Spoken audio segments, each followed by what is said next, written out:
Capitain, sociologue et ATER à Paris 1, qui au cours de son intervention ce matin a développé le concept de complexe du tailleur qui nous a alertés et dont on veut avoir quelques précisions au cours de ce court interview. Alors le complexe du tailleur, c'est le nom que j'ai donné à une image qui est décrite par un chercheur africain qui s'appelle Francis Niamou. Alors c'est une petite histoire. Alors c'est un tailleur qui coud une robe à une femme, mais qui choisit lui-même le tissu et qui ne prend pas les mesures de cette femme.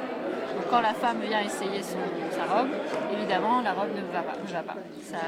Le modèle n'est pas le bon, ça lui fait des grosses hanches, etc. Donc elle n'est pas contente, elle se plaint. Et à ce moment-là, le tailleur, lui, gronde la dame en lui disant que c'est elle qui n'est pas adaptée à son modèle.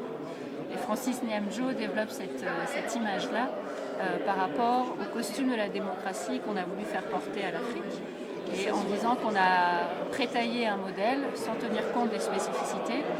Et c'est pas du tout pour dire que la démocratie ne veut pas aller en africain, c'est pas du tout pour dire ça. C'est simplement pour dire qu'il ne faut pas simplement exporter, toujours comparer à un autre modèle sans tenir compte des inventivités, des créativités possibles.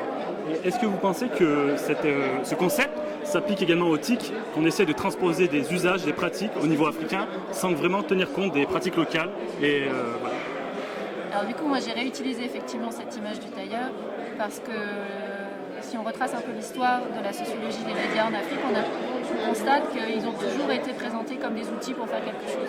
Donc des outils au développement dans les années 60, des outils de la libération culturelle dans les années 70, des outils de la démocratie, et puis maintenant des outils de résolution de conflits. Et c'est cette histoire un petit peu qu'on sort d'assigne aux médias des rôles de manière souvent exogène, sans véritablement tenir compte des réalités locales, et sans aussi demander l'avis des publics, et parfois pas l'avis des médias.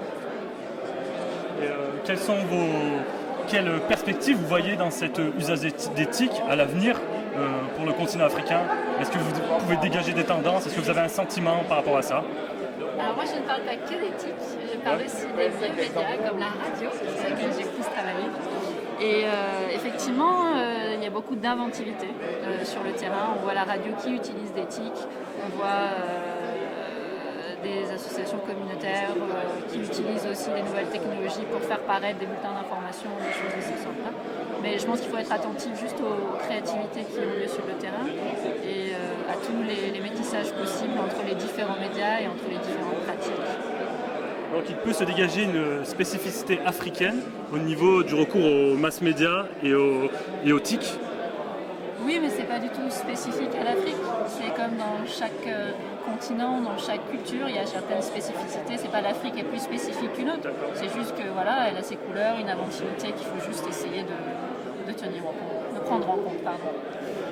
Écoutez, je vous remercie bien. Bonne continuation.